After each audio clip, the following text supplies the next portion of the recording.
Hi, friends. Welcome to another episode of the Spiritual Sisters podcast. Guess what? The chancla is in the microwave. Oh, you know what? It is. Hey, guys, it's me. It's Nicole. However, okay, you guys, this is take 2 with our guest today. And we recorded maybe like a month ago or over a month ago? Probably. I don't know what was going on then, but we had the most issues. We were trying to work through them and we just couldn't in the editing process. So, hi, Kirsten. Thank you for being back with us. Mm-hmm. It means I get to talk to you guys again. Again, yes. Bonus. Love it. Totally. So last time you were here, I was talking about how angelic you were because you have, for those of you watching, she has white headphones. She has a white microphone. And the day we recorded, she was wearing this like beautiful white flowy outfit and she was so angelic. And she has the angelic vibes today, but her outfit's a little bit different. But you're still an angel, so. I'm bringing Earth Mama today, right? Ooh. We love that. Love it. Mm-hmm. Okay, so we ask questions. I wonder if your answers will be the same. Oh, of course not. Some of them might be. I mean, some don't change, right? Like your big 3 and your human design, Yes. but I wonder if the other ones will change. Okay, Right. We'll see if we remember. So, what are your big 3? I am a Gemini sun, a Taurus moon, and a Sagittarius rising. So Okay. there's my Earth Mama right there. So that doesn't change. Mm-mm. Gabs, does that track Yes. from what you know of her? Judge me now. Give it to me. I love, well, when Nicole was saying. We do that all the time to everybody. Let's just do it. Like, let's call it like that is. Well, Nicole, she's like, I wonder if your answers will be the same. And I was like, she's a Gemini, so probably not. Well, she said it, then she said it. So I'm like, it's all love. I don't mean it in a mean See way. what the mood is feeling today. Yeah, totally. And then yesterday, wasn't there like a super moon or big moon or what was it? Super moon? Super moon and full moon in Aquarius. And we won't see another one like that until 2037. What does that do to us? What do the super moons do? I mean, I think it's just more like intense energy, I would say. It's also happening. It happened at the same time that we had a transit called Jupiter square Saturn, and Mercury is in retrograde.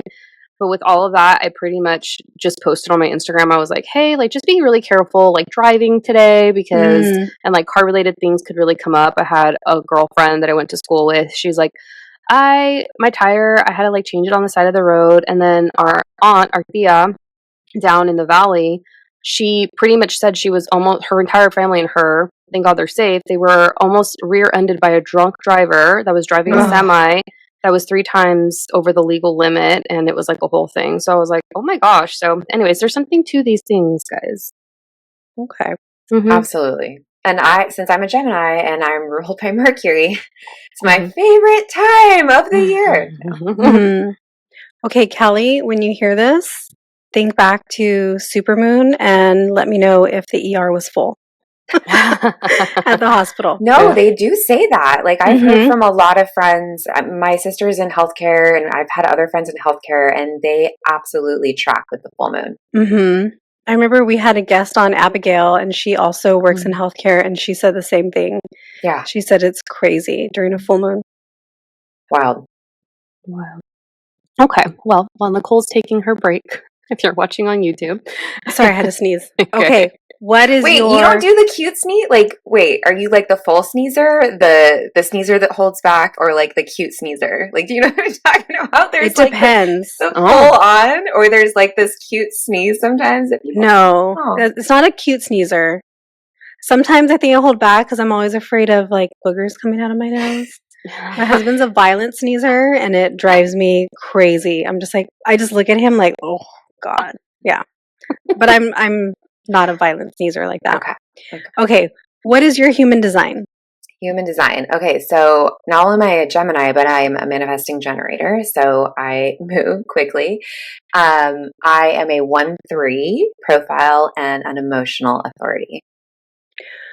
I remember saying, well, I've been saying it a lot lately because we've been having a lot of Manny Gens lately. Yeah.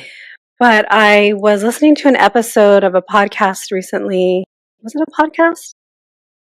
I think it was a podcast. Anyway, and she was talking about how her mom was an emotional authority Mm. and how when she started teaching her mom about her human design and telling her, okay, mom, you have to wait to like respond to things, and how her mom like really took that information in. And she was saying how she used to respond to these like legal emails just very like angrily, and it would always make things worse. And then when she told her, wait like 48 hours, her mom was like, oh my God, I come back 48 hours later and I read the email so differently. I respond differently. Like I'm not having these like negative interactions anymore because she's like now taking the time.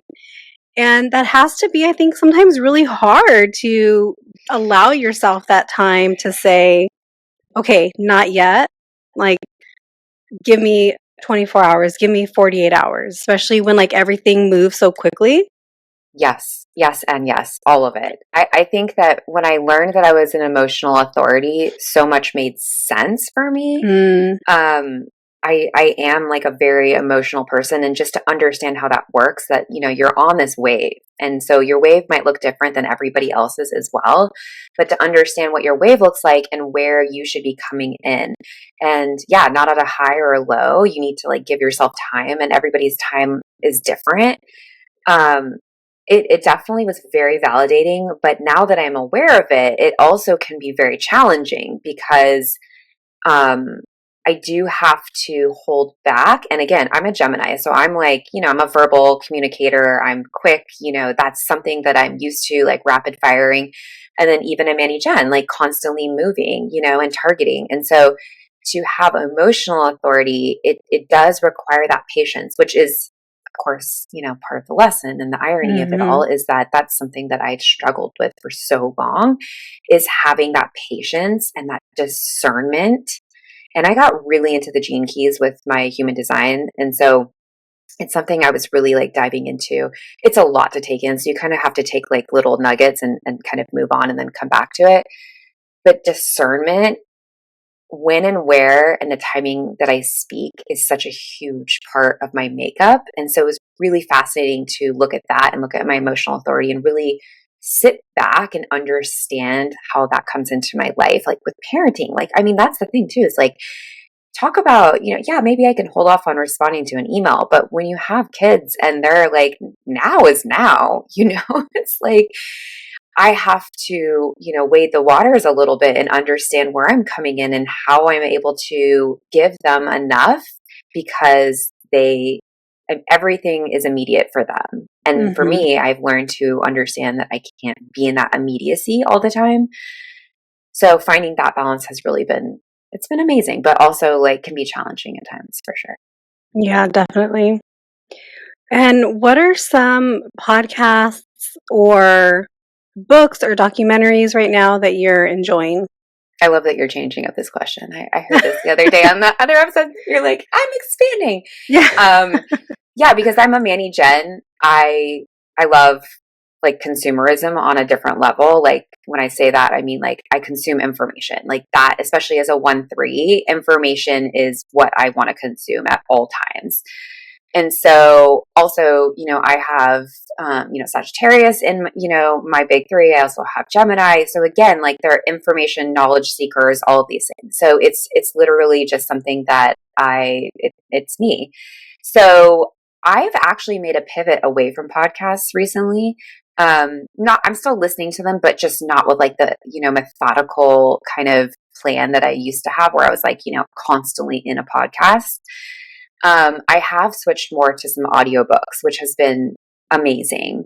And I actually, I was a lawyer. This conversation will happen at some point, but I was a lawyer for 10 years. And so during my career as a lawyer, I read so much. I was always reading thousands of papers, of documents, etc.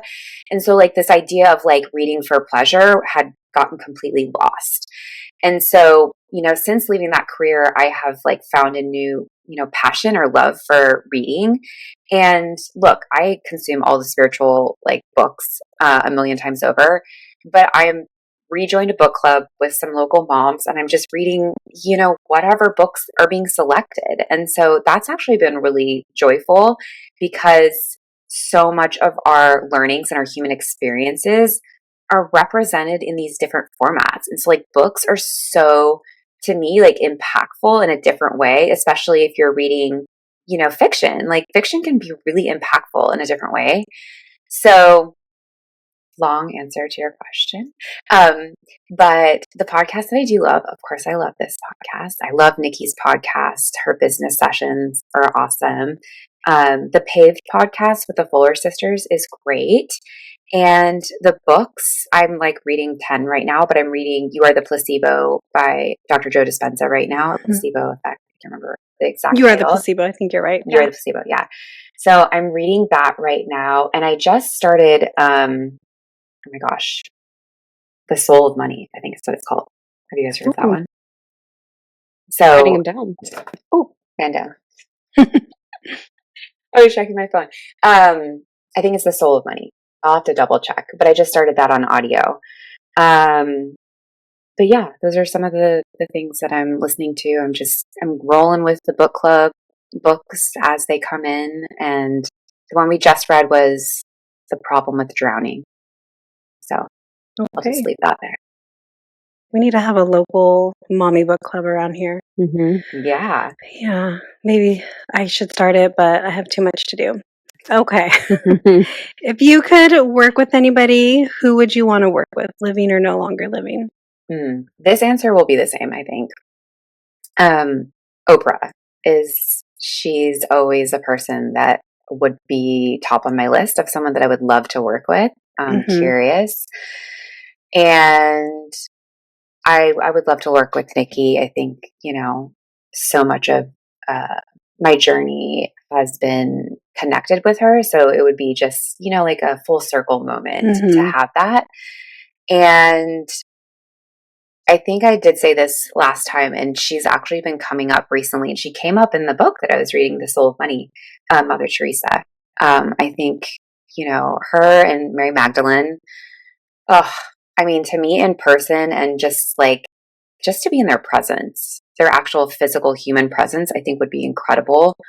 And to then maybe read for them, I think would just be the next level. So, okay. I think those are the same question, the answers, because I'm remembering back. And let's see, final question. If you could go to any concert for any artist or group, living or no longer living, who would it be? Okay, so I actually rethought about this one a little bit. Dua Lipa, I think, would be phenomenal to go see. I would love to see her. I'm obsessed with her music. I would love to see The Weeknd as well. Those are some kind of more modern people that I would love to see. I went and saw Taylor Swift during the Eras tour, and hands down, I would see her again. She was phenomenal. One of the best concerts, performances, experiences I have ever been to. Highly recommend if you ever get a chance to see her. It's even if you don't like her music. She just is a performer, and I was blown away, completely blown away. I've heard that.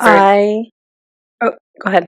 Oh, I was going to say, I've heard that often. Even if you don't care for her or her music, you just need to be in the energy of what her concerts are, because they're just so impactful. Yeah, she looks like she puts on a show. She does, and it's the audience too. When I went, I just thought it was, but it's really honestly, if you want to talk about a collective witches, there is a ton in her group, okay? Because she truly is about empowerment.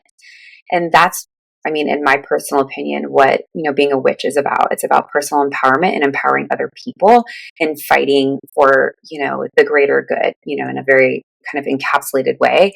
And you just saw all walks of life, everybody just owning who they were, whatever it looked like to them, however they felt, their outfits, their hair, whatever era it was that they were vibing with, they just showed up in their true selves. And it was just really inspiring. Super cute. What were you going to say, Nicole? I was going to say that I heard that The Weeknd's concerts are a little raunchy. I've heard that too. Oh, I can't Mhm. forget Snoop Dogg. With him all over the Oh. Olympics. The He was Olympics, he was like the mascot of the Olympics. And then Oh, his for BFF, sure. Martha, showed up, and I was like, oh, I love the two of them together. Right? The duo we didn't know we needed. Yeah. I was gonna say about Dua Lipa, she is a Gemini rising, so maybe you're vibing with her big three. Hey, girl. She's super into astrology too. She did a whole thing with the Elle magazine, and she had did this like a segment with the Astro Twins, and they had a couple of things Yeah, on I like saw that. Instagram that I saw. They might have even done like a YouTube interview. Yeah, and I was just like, so fascinating, so interesting to see the celebrities that really apply the art. Yeah, I love that. Yeah, Okay, Gabby, I feel like you need so to do, hold on, I think you need to do a Snoop Dogg, Mhm. Martha, like, chart Synastry chart. situation. yes, that's such And a then good send it to idea. I would be so Yes! down, you guys. I'm so Like, we down. need to see that. Like, what is up? Yeah, because where did that come from? But like, I'm here for it. I've loved it ever since it happened. Mm-hmm. Same. hmm Okay, so you mentioned earlier that you used to be an attorney. And so I think I talked about it before how that is like such a big change from what you were doing for 10 years to what you're doing now. So, can you share with the listeners a little bit about your background and what kind of led you from being an attorney to now doing the work that you're doing with all the spiritual girlies and Yeah. guys? Um, okay. Well, honestly, when you look back, there are so many breadcrumbs and signs that were happening in my life that, at the time I was blind to. I really didn't see them or understand them. I always had this kind of conflicted feeling in my body, and I just wasn't self aware enough to understand what was happening for me. So, really, I was raised in a very traditional family. Everybody gets a profession, you put into your 401k or your IRA, whatever, all the things that you do. The stepping stones are college, marriage, home, children, all the things. You get a job that's stable and secure that can last you a lifetime. That's the household that I was raised into. Not terrible lessons, but ultimately, where that led me was making decisions to make other people happy. And so I selected a profession, in a path that fulfilled other people in my life, my family. It didn't fulfill me. And at the time, I didn't know that. It's not something that I was self-aware. I wasn't self-aware of myself and what I loved, what I didn't love, who I was. I didn't feel like I had any guidance at the time, and at least not obvious guidance. And so I was raised in a Irish Catholic family. So religion was, part of the conversation. And again, all these things, you do the thing, you check the box, you fulfill the ancestral line with being the firstborn and following, what the footsteps of everybody else did. And so I did that, and I did it for 10 years. And ultimately, I had these breadcrumbs start showing up in my life. The first being motherhood. Motherhood really is such a tremendous portal. And, you hear all the things like, oh, you're going to be different and this and that. And I was torn apart, literally from the inside out. Everything about my existence, my life, what I knew, my understanding was just basically torn from piece to piece. And it was, my unknowing doing at the time. I had committed to raising my children a little differently, wanting to honor their individuality, wanting them to be emotional and have these emotional experiences. And so I kind of vowed to do things differently with my children. And at the time, the idea of, self-healing or energy work or, any of these concepts, were not in my vocabulary. They were not part of my everyday. I, as a young girl, much younger, felt very connected to nature. That was usually always like my outlet. Growing up in the Pacific Northwest, it's everywhere. So I felt very connected to seasons and nature and just all of those cycles that happen.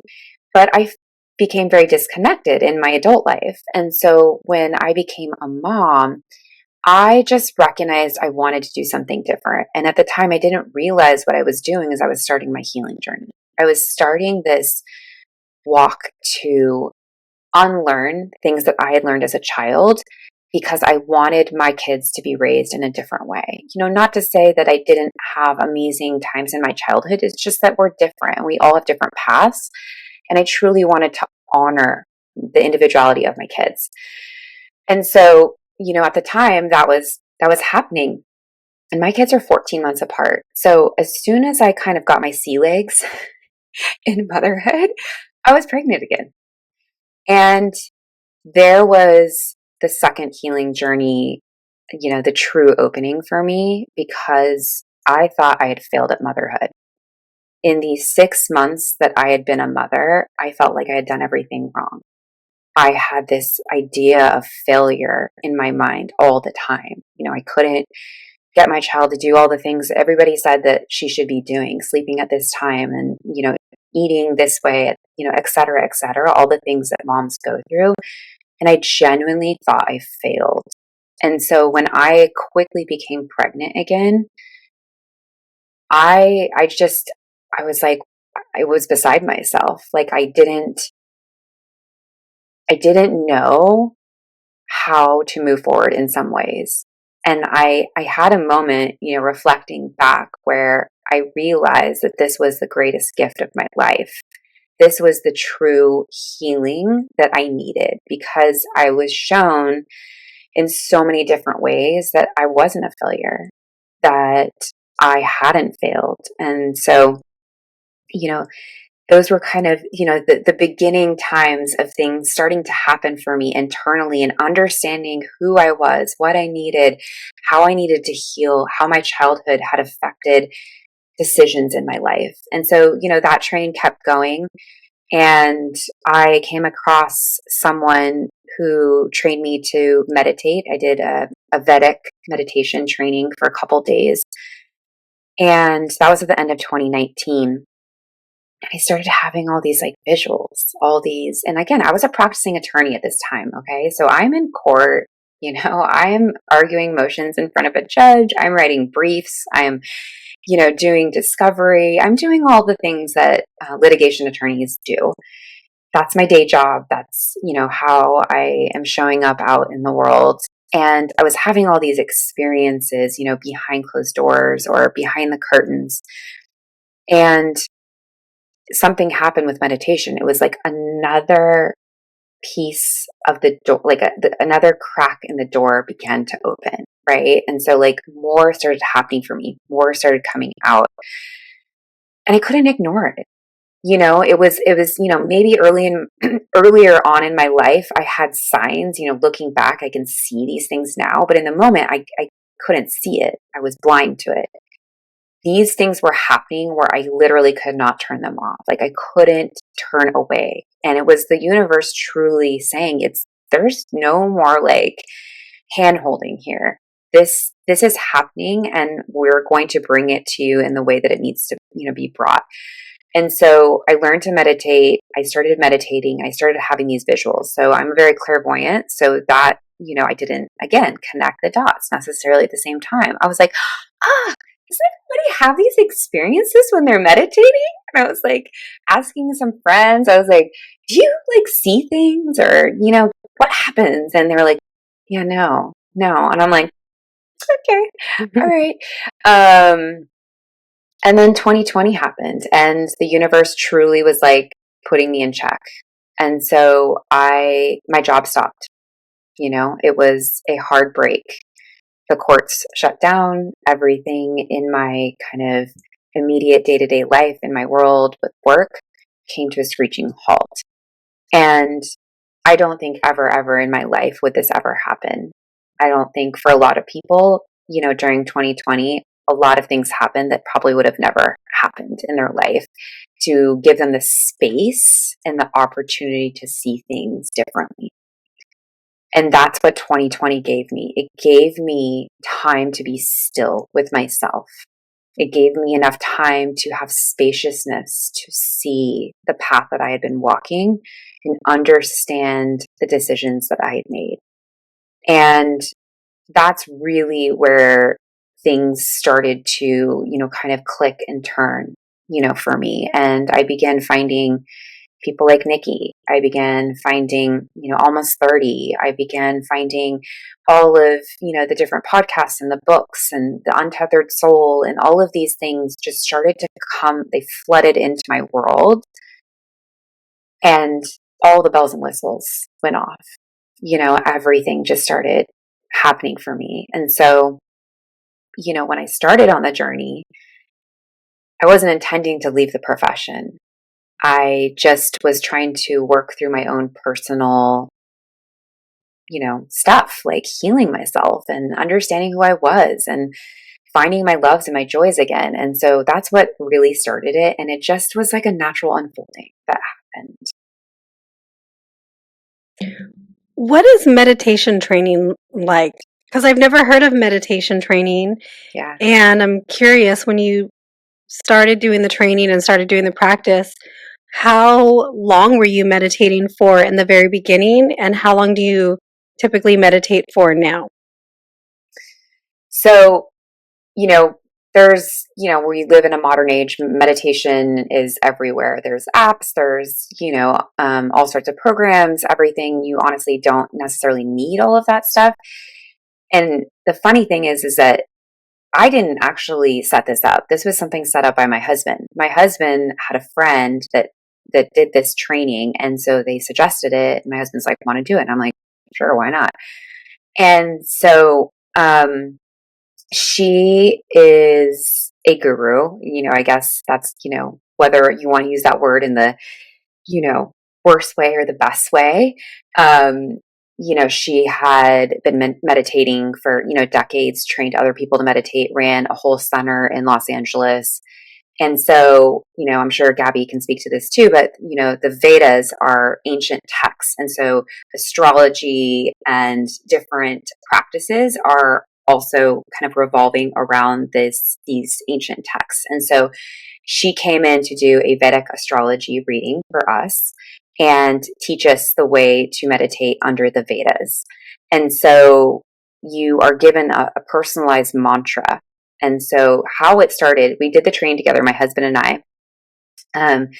She did kind of like a meet and greet, hi, my name is, and, we had a conversation. We got to know each other, and we did that individually. And then we did it as a couple with her. And then the first day, it was a 3-day training. The first day we meditated together, my husband and I. So we were sitting on the couch, and she's just walking us through it. She's going through the whole experience and, what might be happening, the different, physical things that might be, starting to happen as you go through the experience. There's no right or wrong, all these things. She's just talking you through it. And so, it's if you've never meditated before, it can be challenging, right? You got all this stuff coming in, and she just made it very simple. She was like, "Look, meditation is not about having a blank slate or being numb to everything that's happening in your life. It's truly about being present while the thoughts are coming and keeping your focus on one thing." And so the mantra is intended to basically drive home that focus. So you're focusing all of your energy on the mantra to stay present in the meditation. And so the thoughts come, the worries come, the fears come, whatever it is. And she was like, let them come. It's a passing thought. Allow it to come. And so for me, it was such a metaphor of life, of being able to be present, in our lives. And even in the face of chaos, especially as a mom, when things look like they're falling apart around you, to be able to focus and be present. And so that's, basically what we did over 3 days. And so she just walked us through the process, the experience, asked us questions afterwards, kind of did a debrief, but she does a whole blessing for you. She does a whole Vedic astrology reading for you. So that's the training that we went through. And again, my husband set it up. I wasn't even seeking this out. It wasn't something that I scheduled. It wasn't a person that I knew. it fell in my lap. And that was a huge portal for me into the next chapter. It seems like your husband. I was thinking too of the Dane Cook situation recently. Like, I wonder if he intends these things or if he just kind of falls into them, or like a little bit of both, you know? Because that's kind of cool that he was the one that set it up, but then, you know, Dane Cook, he definitely wasn't expecting that. So I feel like we have to fill in the background. So, Dane Cook was a comedian that my husband and I used to frequently watch when we first started dating. We've been together for 18 years. And he was in town, and, you know, my birthday, anniversary, like all the things, we're, you know, trying to get out of the house and do something. And he came across Dane Cook doing some sort of show in LA. And he thought it was, you know, a stand-up comedy show. And it ended up being a spiritual discussion and or kind of a, you know, vulnerability, emotional life conversation with another person, David Meltzer, who is in this world. And it was kind of like a jaw-dropping moment because my husband was so shocked that it wasn't a stand-up comedy show. And it's funny that you say that, Nicole. I think it's a little bit of both. You know, this goes to a huge part of my experience in my healing journey and going to, you know, psychic school and, you know, connecting with my intuition, that we are guided in so many different ways, even when we're looking the other direction, even when we don't know it. There's so much guidance happening for us every single day. And I don't think that there's such thing as coincidence anymore. You know, a long time ago, you could have asked me and I've been like, oh, it's such a coincidence, or how serendipitous, or etc. I don't believe that anymore. Everything that I see and experience, not only on this, you know, 3D plane in the human world, but when I'm up in the Akashic records, it is divinely ordered. It is planned. It is here for us. And it is simply just being presented in different ways. Whether we're looking to the right or the left and we keep missing it, it's going to keep showing up in our lives. So, yeah, a little bit of all of it, you know, and he's on his own healing journey. That's, you know, that's been a huge part of the lessons that I've learned as well is, you know, we're all on a journey that is our own, and we are not meant to be at the same spot. yeah. And so you mentioned going to psychic school. Yeah. And so every time someone goes to psychic school, or I like to call it Intuition Academy, what they kind of leave with their own set of like their own focus, right? So everybody kind of hones in on their own little niche. And so what did your niche become, or what is your niche? Yeah. After that. So I found Nikki before I went to Soul Reading Method. And so I did her kind of a different course with her. And at the time, I'm trying to think, was this in the middle of 2020? I'm like 2024, 2021, I think. I found her, and then, yeah.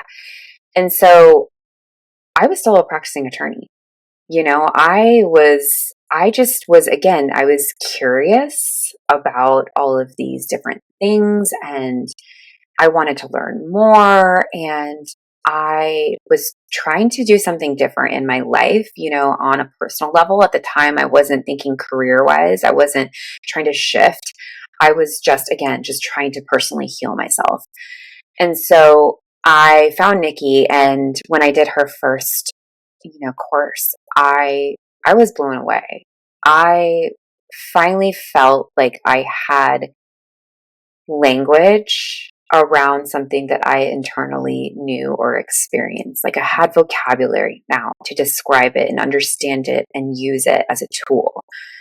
And so, you know, there was still so much unfolding for me at the time. So I actually took, you know, space I went back and I kept working, and I was doing my mom thing. My oldest was going into kindergarten, a whole new experience. And so I kept being called back to, these practices and these tools. And so when I went back, um, it was the Akashic records. I think that's, when I first experienced it to the time I went to soul reading method, that was something that called to every bone in my body. And the first experience I had in Nikki's first course, I'd never heard of the records. I'd never been to the records. And I cried for 3 days straight after the first time I was there because I felt at home. I felt so comfortable and so at peace and so just like I had found something that I had lost for so much of my life, that it was a relief. It felt amazing. And so when I went back to soul reading method, the Akashic records just always kept calling back to me. And so through time, again, every time we go to the records or we're doing energy work or doing these different things are revealed, different layers start to come forward. And for me, I went to a couple other, kind of workshops or courses, and this idea around soul contracts kept coming up for me like over and over again. And, it was something that I had, seen and experienced in the records personally and for others, for sitters. And it just kept coming back to me. And so I felt like I had to keep going in that direction. Like I kept being called in that direction.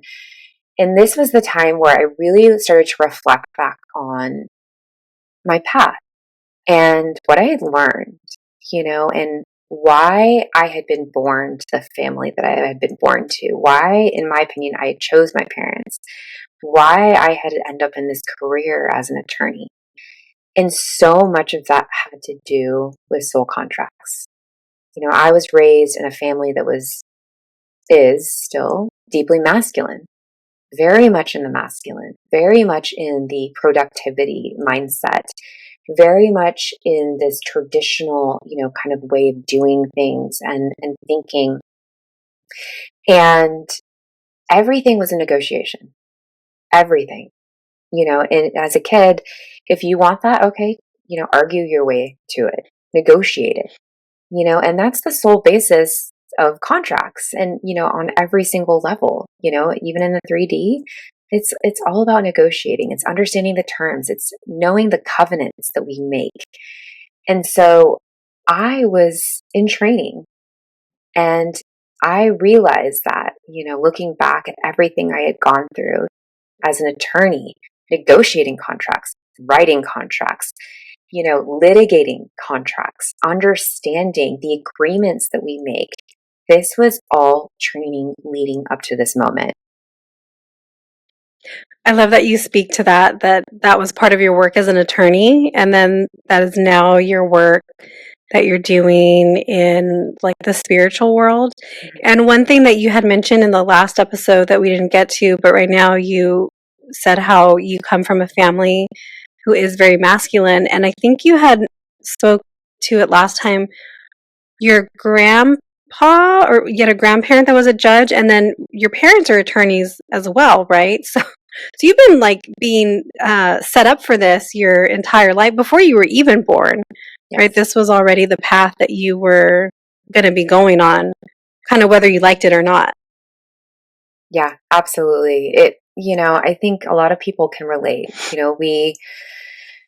We make decisions based on what our family has done, what they've always done, and follow in the footsteps of the ancestors before you. And so I made that same decision, and it is something that, again, I gained so much from, I learned so much from, but it is not naturally my energy. It is not who I am on a very kind of cosmic level. And so I knew that I had to be in that space and really be in the masculine to understand how the pendulum swings to the other side, to understand how to get back to the feminine and really live in both sides, see the polarity of both. And you can't truly, in what I've seen and experienced, you can't truly understand. You can't have that true kind of empathetic understanding until you've really been through something. And so I had to go through that experience. I had to live it and breathe it and see it and understand it in order to come to the other side. And you're very like feminine and flowy. So when I think of you as an attorney, I'm like, really though? Because I can't picture you being just like, I don't know, like just argumentative. And because you're very like soft and feminine. And it's like such a contrast to think about you being the exact opposite of that.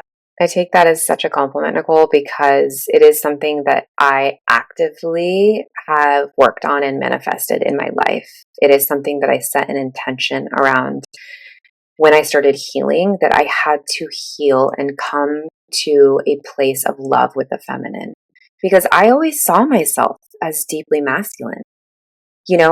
All my friends growing up, boys, all men, I was always sitting in that place. And my profession, as a lawyer, mostly men, are still male heavy or dominant. And you had to be one of the boys. And, you realize when you're out of it and you're on the other side, how deeply you were in it. And so I have committed myself to finding myself. And in the mix of that, I realized how deeply feminine I really am. Like my hair, I used to have it really short. I used to wear clothes that were very masculine. All of these different things, these, little pieces that maybe in the moment you're not seeing as masculine or as kind of a representation of the energy that you're holding within. But that's where I was. That was the place I was in. And so I take that as a huge compliment. So thank you. You're welcome. Question. Do you, now since having navigated towards the feminine side and finding a balance between the masculine and the feminine, would you say it's easier to receive in all ways being in the feminine? And I guess I should ask first if you had an issue with receiving prior to being in your feminine. Okay, I love this topic. So this has come up deeply in motherhood for me. And so what I have found, receiving is very, very challenging for mothers. Very challenging. And it is a deep wound that I had. Yes, it is something I always thought I had to be independent. I always thought I had to do things by myself. I had to pave the way. I had to fight hard. I had to have my voice heard. I had to do all these things. I can do it alone and I don't need anybody. This was a protection mechanism that I lived in for most of my life. And what I have found through motherhood is that carried over in my early motherhood days. Going back to this conversation of feeling like I failed, I felt like I wasn't worthy. I felt like I wasn't worthy of the gifts that I was receiving, my children, being a mother, all of these things. And so I have found that receiving is deeply tied to worthiness and our self-worth. And so for me, growing up, worth, value was always tied to something external. It was tied to performance. You get a degree or you get a job or you get a title or you get a raise, etc. All these things. Now look, our society is stacked this way. This is not necessarily something that's unique to my family. This is our society. It's stacked on making you feel like you are only worthy if you are producing, only worthy if you are, getting the gold medal, if you're, earning the top dollar, if you're, the CEO of the company. And so that is a huge unlearning that I had to go through. And so, yes, to answer your question, part of that unlearning is that's the deep masculine right there. That is the toxic masculine that I have to keep producing in order to be worthy. And so I had to unwind that entire narrative in order to understand that I was born worthy, that nothing externally could change that. And that allowed me to receive. So it was absolutely, it's tied to being in the masculine all the time and being told and shown that this is the only way. Our society is structured this way. And so that has been a huge piece. And I think motherhood really opened that for me, because mothers deeply struggle with that. And I carried that into my motherhood experience. I don't need help. I can do this all by myself. Putting up too many boundaries where it's like brick walls. And so that's been something that I've also really leaned into recently as well, is that whole receiving. Because even when people have paid me compliments, I'm like, are they talking to someone else? Like what, uh, you know? So I've had to intentionally try to unlearn what I had learned about receiving and my worthiness. Yeah. Why do you think it would be important for somebody to know about their soul contract or to get information about it? And what are some of the things that you have seen or that have come up for you? I'm thinking to when we had Anna on, and it wasn't necessarily soul contract, but it was a soul matrix. Is that what it was? Like matrices? And that was super fascinating. And so I wonder if knowing your contract would be, what's the word? What's the word I'm thinking of? Like compatible, or just like an extra layer to like knowing your soul matrix, or vice versa, right? Because they're not the same thing. And I'm just kind of thinking out loud. But why would it be important for someone to know that? And like, what are they going to gain from having an idea of, okay, this is what I'm here to do? Yeah. So why is it relevant, or why is it important? Why do we want to know what are our desires? So soul contracts, are deeply tied to path and purpose. And we have lived in, cultures for thousands of years where we have the age old question of, who am I? What is my purpose here? And so I think that, this, idea of a soul contract, it's a term or word or phrase that we use in the spiritual world. But if you boil it down, if you bring it down to kind of the, broad reaching topics that we've all been curious as humans for thousands of years, it's about our purpose. Why are we here? What are we meant to do? And so why would someone want to know what their soul contract is? In my personal experience, what I've seen is that it helps bring that connection, that connection to your path and your purpose and why you're here and what you were meant to be doing. It gives you that gentle hug, that love that you're here for a reason, and that you're not just another human on this planet, that you have a purpose here, that you are meant to, maybe it's a personal soul contract. Maybe it's something that you are learning and it's just for you. For other people, it could be a soul contract that's tied to other people. You're teaching other people. There's so many different layers, and each person's experience is different. Now, I will say that there are certainly people that do not live out their soul contracts every life that they have, that they are presented with the opportunities, they are given guidance, they are, at times shown or forced to be shown, and they don't learn the lesson they're meant to learn from the soul contract. And that means it'll repeat. It'll go to the next lifetime, and they'll be presented with a new life, a new opportunity. And that is something that they are directing, that they are part of. And so the incarnation process is incredibly directed in what I have seen. The souls come in and they are part of the direction personally and collectively of where they're going, who they're going to be surrounding themselves with in the next lifetime, where they're going to be living, the jobs, all of the environmental factors that go into someone's life. Your soul is part of the writing of that story. And so ultimately we come in and we have this time period where we're asleep. We're unaware of what's happening. And some people later in life come to that awareness, some people earlier on in life, and they're ready to be presented with the lessons and fully be aware of what they are. So in my experience, why would we want to know our soul contracts? It's for the same reason that we would want to know what our purpose is. That connection, that feeling that I belong.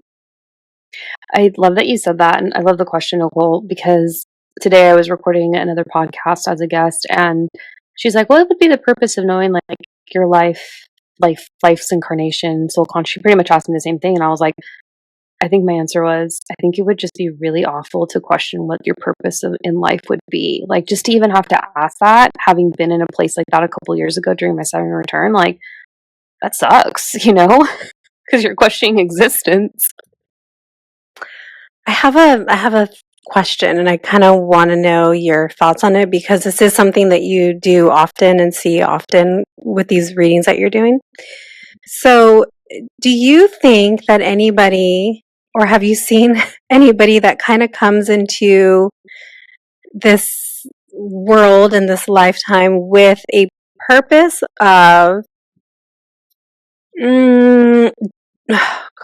with the purpose of just being here to like make someone else's life miserable so that they can get a good lesson and like fulfill their purpose? I'm thinking of my birth mom.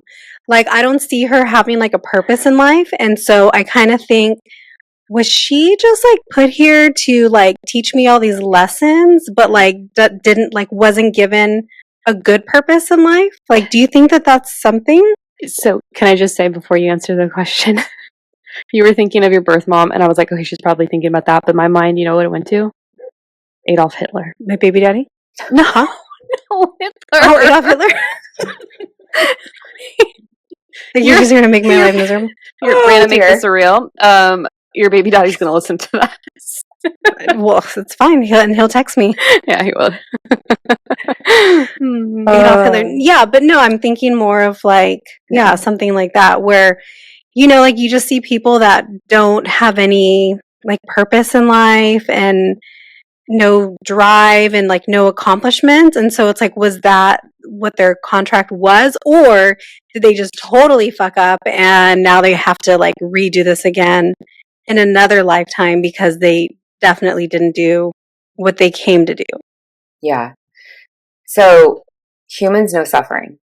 Okay. This is a huge part of our human experience. It's why we've chosen to be here on some level. Maybe not the suffering that that we all want to think of in the worst way, but humans chose to become here. Our souls chose to be humans because we wanted to feel. We wanted to have emotions. We wanted to have this visceral experience. That is something that's uniquely human. That is not something that other races have. So as a human, we've chosen to be here and have these experiences, these emotional experiences. This is a huge part of where the lessons come through. Speaking to, maybe her own purpose, I think certainly there are people placed on a collective level that do bring about that suffering, unfortunately, to give insight to the collective and to other people that come within the peripheral of that person, unfortunately. And, as to her personal experience, I'm sure there is a purpose. I don't know what it is specifically, but their purpose can be such a loaded word. That's the other thing I want to kind of, talk about, is that purpose doesn't have to be this massive grand scale. It can be much smaller. And we have little moments of daily purpose every single moment that we are here. And that can accumulate into a much broader purpose. And so her purpose could have been maybe motherhood, maybe the experience of, maybe it didn't go well, but that doesn't, but she might have signed up for that. She might have, in her past life, had an experience that was the catalyst for her to sign up. I have seen this, to sign up for this experience in a different way. And I personally have seen my own past life come into play in this way. I had a past life where I was reckless with life, and I was pregnant, and I was so reckless that I basically killed myself and my child. I was, drinking and doing all of these reckless things. And as part of that lesson, I had to come away and learn the value of love because I didn't love myself. I didn't love myself enough to take care of myself or another person. And that was a huge lesson that I had to carry forward into future lifetimes. And so it might be hard to understand what her soul contract or purpose might be, but it doesn't have to be this grand one. It could be a much smaller one that is carried over from a different lifetime where she is meant to see and experience something that gives her that lesson in a different way. So to answer your question, yes, there's, soul contracts and purpose there. The details of it is unique to every single soul. I love that you spoke to like past lives because that's come up as a theme in the last 3 readings that I've done, where core lessons that are coming up at this point in time for respective clients directly related to past life and then clearing it out in this lifetime. So yeah, that's just so much to sit with. Totally. I think that's a huge part of soul contracts, past lives. And they go hand in hand, in my opinion. Everything that I've seen, you have to be connecting with your past lives to really understand the depth of your soul contract and how that's going to be presented to you in this lifetime. And so we have 2 different kinds of work. We have soul work, so we have our path and our purpose. And then we have this human work, this human experience. And how we connect those is through our intuition. And that's really the journey that I personally went on, is that I was having such a 3D human experience in all the things. And I was completely disconnected and lost, kind of this deep connection to my soul, what it was. And so when I was able to start getting into this work and find my intuition, that's when everything came together. And so, your human life and everything that you experience, those hard times, the emotions, the ups and downs, that is a huge part of your soul's journey, your soul's work. And so how we're able to connect our human experience and our soul together is a huge piece of every single one of our, journey and path and purpose here on planet. So if somebody wants to work with you to figure out, okay, what's my purpose? What's my path? Tell me a little bit about my contract. Where can they find you? Yeah. So I'm on Instagram. I am _soulbabe, and my website is soulbabe.com. And that's pretty much the places where you can find me. You can book readings, reach out to me. I do coaching as well, intuitive coaching, which I will be starting up in September. So if you're interested in kind of a more in-depth look and really doing some of the work on a long-term basis, I do offer that. And there's a couple other ways to work with me. I'm going to have a program for mothers coming up in September, which I previously offered. It's my program called From Maiden to Mother. And it's really about this healing journey that we go through, the portal that we go through in motherhood. And so much of our society wants to keep us in maidenhood. They want us to stay in that state because that's where we consume. And so when we become mothers, there's this huge invitation to do a lot of healing, to really step into the energy of the mother. And that really focuses on us, like taking care of ourselves, nourishing ourselves, understanding the wounds that we have carried over and how we can heal those so we can step into the full role of mother. So. Okay, lots of things coming up. So we got to get this out before September so that way Snap. People are interested, I don't want them to miss that window. Well, thank you, Kirsten, for round 2 with us. And hey, so far so good. So would you be so kind as to do a card pull for us? And you're using one of our favorite decks, I think. So I'm doing the Healing Waters deck from Rebecca Campbell. Let's see. I was feeling the water today. Maybe it was because I was connecting with you ladies. I don't know. The water signs. Okay. Let's see. Okay. Beneath the surface, what's really driving you? True motives, breaking free. I feel like that's really fitting for the theme of the show and the discussion points. I love that. I love her decks. They're always so pretty and Ethereal. So good. Mhm. Yes.